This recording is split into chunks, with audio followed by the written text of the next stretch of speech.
Record and playback a Skype for Business meeting. When you record a Skype for Business meeting, you capture audio, video, instant messaging, screen sharing, PowerPoint slides, whiteboard activity, and polling. Any of the presenters can record a meeting and save it on their computers. 1. Once meeting or presentation started, click the More Options button, and choose Start Recording. If the recording option is not active, your audio might not be connected.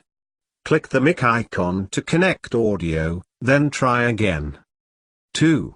Use the controls at the bottom of the meeting to pause, resume, or stop the recording.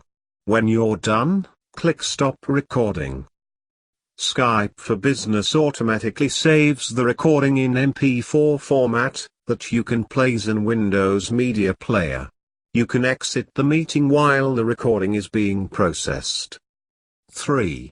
When your recording has been processed, you can access it to play or send to others. Skype for Business displays a message when the recording is ready. You can click the alert to open Recording Manager, or if you miss that, click Tools on the Skype for Business main window, then select Recording Manager. 4.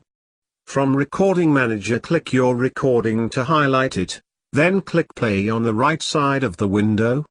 You can also rename or delete your recording here. To share your recording with others, click Browse to locate it, then copy the file to post on a shared location, such as internal SharePoint site. Even you can share recordings in social media sites like YouTube, Facebook and Instagram for free. Publish option lets you rename the recording and save it to a different location. You can also click Options and select the type of the content you want to include in the recording, such as instant messaging, or video. Recordings are saved in the Videos, Skype for Business Recordings folder on your computer. Thank you for watching. Please like and share with your friends. For more videos, please subscribe.